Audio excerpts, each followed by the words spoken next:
All right, you guys. So this is episode 2 of season 1 of My House, right? Okay.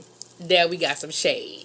Now we got some shit. Now we starting to get some. The first episode was all really nice and laying the groundwork.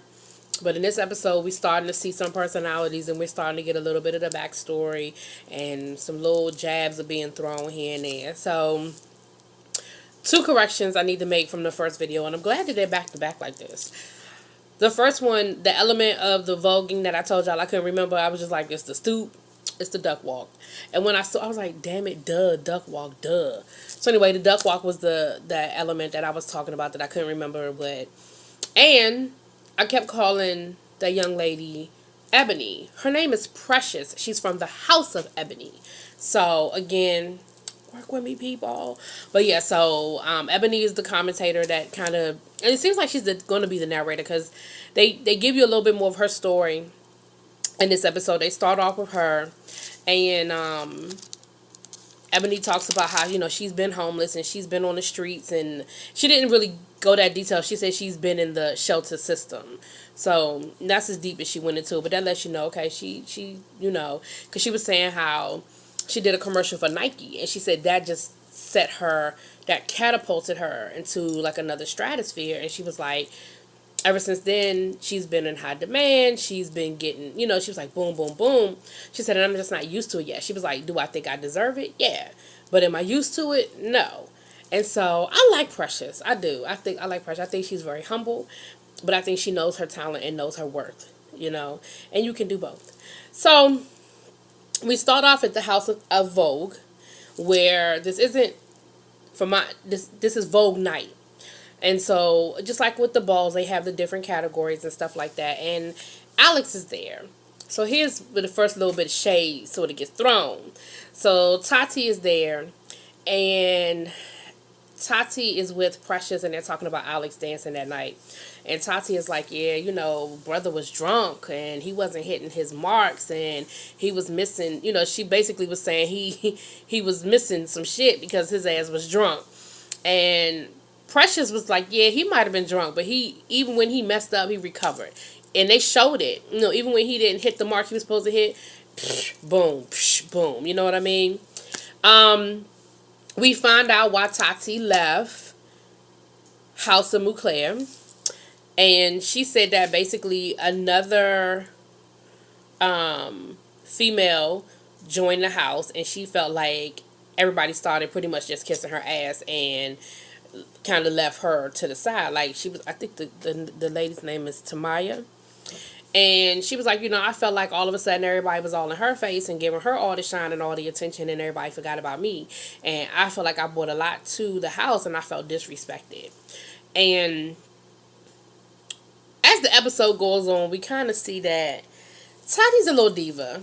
She's a little diva. And as we'll see as the episode goes on, this episode was sort of about Tati. And so, but that's her version, that's her side of the story, that she said, I don't really care for this person. I don't really like her a whole lot. And I just felt like my feelings about her were disrespected. When she joined the house, she was welcomed with open arms, and I was sort of kicked to the curb.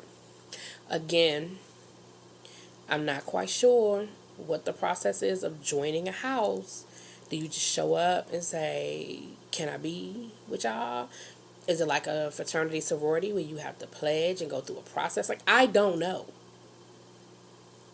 And they haven't quite gotten into that yet. I'm hoping that they get into it before this series is over. But just for right now, we know that Tati left because she felt disrespected because another female joined. Tati also goes into detail a little bit more about her transition. She's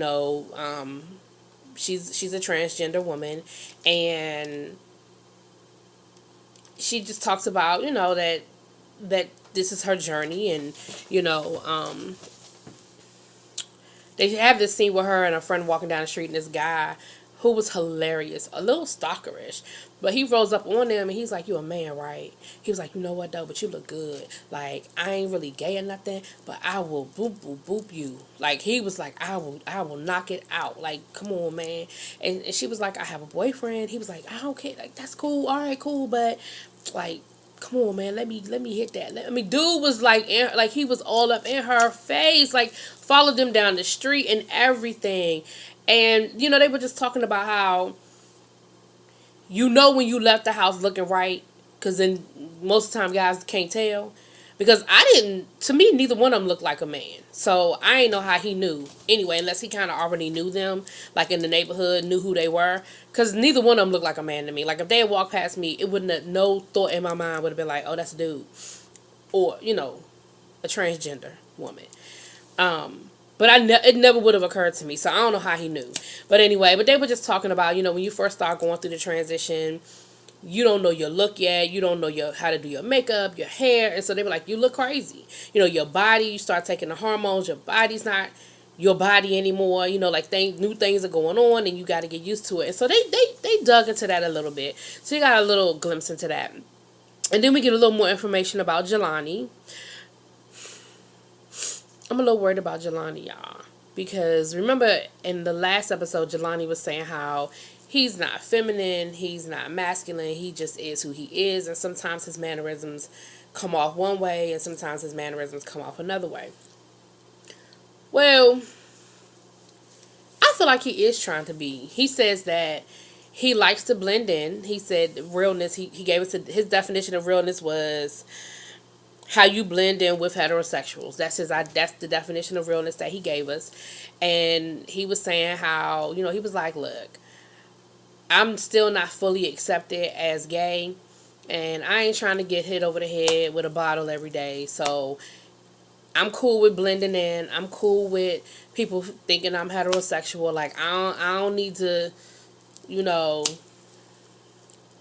wear a flag and, proclaim it from the rooftops. And you saw him at the store buying some tennis shoes. And the reason why I said I'm worried about him more is because he was using terms like regular. He was like, he was buying some tennis shoes and he was like, see that guy right there? He don't even know me. He think I'm regular. As if he sees himself as being irregular or something wrong with him. You know what I mean? Like, that's how I took that. He talked about how growing up, his dad was a drug dealer and he pretty much got whatever he wanted materialistically. He got whatever he wanted, but then his dad went to jail and he was sort of left without any type of father figure. He said, I was on my own. He was like, in the ballroom community has become my home. And so, I don't know, y'all. Like I said, I like Jelani, but I think he's still struggling and I think he's still dealing with finding his identity and being comfortable with who he is and being okay with who he is, Because he never said he wasn't gay. He just said that he would prefer for other people not to know that he's gay because it makes life easier. And I know it does. Like, I'm not gonna sit here and pretend like I've walked a mile in their their shoes because I have not, or his shoes because I have not. But it just when people start using the word regular and normal to define outside of who they are, like he doesn't see himself as normal or regular, and that worries me a little bit. But again, we'll see his character continue to evolve, I guess. So we saw a little bit of shade that Tati threw at Alex about him missing his marks and that kind of thing. So then we see we're going to see Alex throw a little bit of shade back at Tati. Something else happened, but I'm going to come back to that. Where they had a little get-together at Yusef's house. Now, Yusef is the overall father of the house of Moncler. And they had a little get-together, a little dinner at his house, and they were talking about the Tati situation. And he was like, I want to know how y'all feel about it. Like, how do y'all feel about the whole thing, how it went down? Like, where are y'all right now on how we feel about Tati? And there was a guy there, I don't remember them identifying him, but he was basically saying, hey, I talk to her all the time. I love her, and she just kind of felt did he say the word disrespected? I don't know if he said the word disrespected, but basically he said, she just kind of didn't feel the love or whatever. And that's why she decided to do what she did. And Yusef was like, here's my beef. He was like, I'm the father of this house, and you didn't have enough respect to come to me and talk to me about it. And that's where my problem is. Like, the way you handled it is where my beef is. And you see Alex over to the side, he drinking his little wine, and he making faces, and he kind of rolling his eyes and stuff. And he was like, well, I'm gonna tell you how I feel about the whole Tati situation. He kind of just shrugs and takes a drink, and it's a little shady. It's a little shady. And Yusef is like, okay, all right, he was like, well, I don't want. He was like, I want her back. I would take her back. Like, I don't have no ill feelings. I'm not. I'm not in that type of space. He was like, I just don't like the way she did it, and I don't like the fact that she didn't talk to anybody and really give us an opportunity to talk it out. Like I said, I feel like Tati's a little bratty, and I feel like she handled this situation a little bratty. But again, I only have this much information. I have Tati's side of the story, but we're gonna get a little bit more before this episode is over. So, going back to Precious and her Nike commercial, she talked about how she did the Nike commercial with a transgender woman by the name of, and I wrote her name down. Oh, Lonnie Maldonado, I believe it was Leilani Maldonado, and she's gorgeous. And they show a clip of the video, of the commercial, so you see her in the commercial dancing and stuff. And she is actually Tati's gay mom. And a gay mom is basically your mentor. Like when you come into the community, somebody that mentors you and helps you maneuver and navigate. And she kind of gives Tati a little talking to, because Tati's late. And she was like, yeah, she's late a lot, She never used the word diva, but you get the feeling that Tati's a little diva-ish. And she comes in and, Leilani gets her together like, look, you kind of being a little funky right now. You've been a little funky lately, and that's not a good look. And you don't really want to do all of that. And so, of course, they talk about the house thing. She's like, well, what do you want to do? Where do you want to go? What house do you want to join? What is your next move? And she was like, I don't know. I'm just enjoying the attention. Basically, she's just enjoying everybody begging for her right now, because that's what it sounds like. It sounds like everybody is begging for her to join their house. And she's enjoying it. And I'm not saying she shouldn't, because it sounds like she's earned that level of accolade. But again, it comes off, at a certain point, it comes off a little bratty. You know what I mean? And so, they work out, they meet at the studio, and she's helping her with her dance moves a little bit and stuff like that. But they're talking mainly. And, she kind of lets her know, look, you're going to have to figure it out. What is your move after ballroom? What are you trying to do next? What brand are you trying to build? She was like, because ballroom going to be here. She was like, ballroom's going to be here, and the same people you know now going to be the same people you know in 5 years. You can always come back to ballroom. But what are you trying to do next? Where are you trying to take it to the next level? Because Alex, in the first episode, he talked about how he's a choreographer and how he's done choreography for Rihanna and Hermes and, a lot of different companies and different people and stuff. So he's definitely been able to take his voguing talent and parlay it in other areas. So, that's basically what she was trying to tell Tati, like, where you going with this? Have you figured that out? So then we see Tati and Alex meet up. And I want to make sure I caught everything I wanted to catch. And one thing I like about Alex is, so far so good. Let me say it again. We're only 2 episodes in. But it seems like Alex stands in his truth. Because he was throwing a little bit of shade at Yusef's house at the dinner. But everything he kind of threw there, he said to Tati. They had like a little sit down. They met up for food. And he told her point blank, he was like, look, I'm just going to be honest with you. I feel some kind of way about how you left.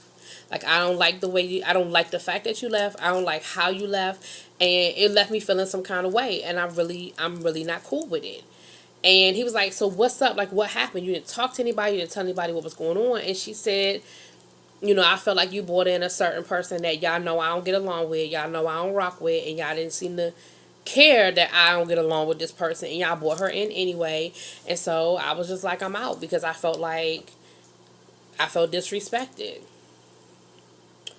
Which, in my limited knowledge of the ballroom scene, I still feel like that's a little bratty. Like, you can't be the only woman in town. Like, you know what I'm saying? Like, there's going to be other women that are a part of that house. And just because she's new and it sounds like she was already a legend. Like I told y'all, the different tiers. So she's already legend status. So it's not like she was some bum off the street. She wasn't a virgin. Somebody knew that they were all kissing ass. This is someone who's earned her stripes. Just like you've earned yours, she's earned hers.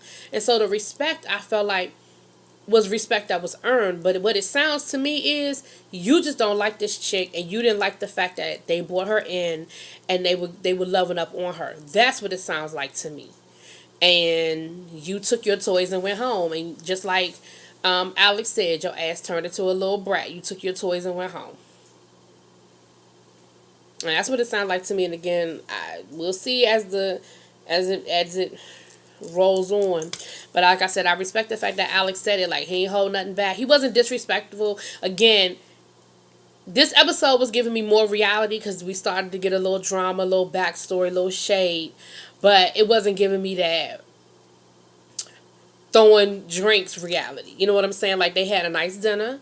They had drinks. They were talking. Nobody raised their voice. Nobody got loud. Nobody walked out. None of that happened. But you could definitely tell it was a tense conversation, and that both of them were trying to be respectful but get their point across.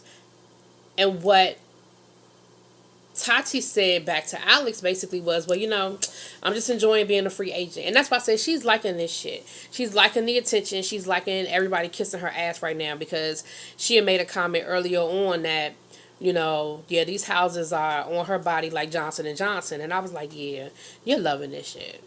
You are. So we're going to see if she joins another house or if she stays a 007 and see how this progresses. But I'm loving it, y'all. They got me. I'm hooked. So y'all tell me what y'all think. Drop it in them comments. Hit that subscribe. Peace.